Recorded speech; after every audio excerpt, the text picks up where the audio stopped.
நடிகர் தனுஷ் நடிப்பில் கடைசியாக அவர் இயக்கி நடித்த ராயன் திரைப்படம் வெளியானது. தனுஷின் 50வது திரைப்படமாக உருவான இந்த படம் ரசிகர்களின் மிகப்பெரிய எதிர்பார்ப்புக்கு மத்தியில் வெளியான நிலையில் தனுஷ் ரசிகர்கள் மத்தியில் மட்டுமின்றி அனைத்து தரப்பு ரசிகர்கள் மத்தியிலும் நல்ல வரவேற்பை பெற்று ரூபாய் 100 கோடிக்கும் மேல் வசூல் செய்தது.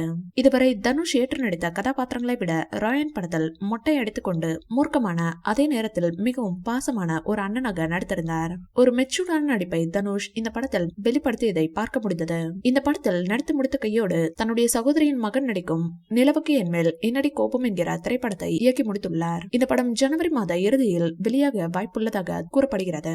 இந்த படத்தை தொடர்ந்து தனுஷ் இட்லி கடை படத்திலும் நடித்துள்ளார். இந்த படத்தில் இட்லி விற்பனை செய்பவராக தனுஷ் நடித்துள்ளார். இந்த படத்தின் ரிலீஸ் தேதியில் தான் ரஜினி சார் நடிக்கும் கூலி படமும் வெளியாகிறது.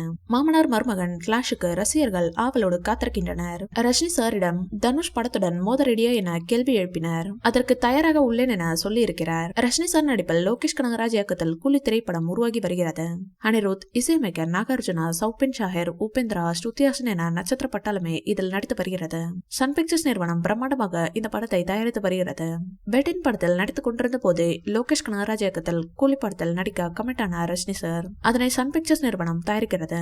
படத்தில் மிகப்பெரிய நட்சத்திர பட்டாளமே நடித்திருக்கிறது.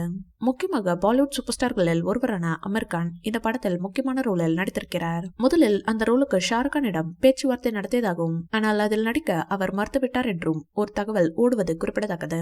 இந்த வீடியோ பிடிச்சிருந்தா லைக் பண்ணுங்க, ஷேர் பண்ணுங்க. மேலும் ரஜினி சார் பற்றிய தகவல்களுக்கு எங்க சேனலை சப்ஸ்கிரைப் பண்ணுங்க.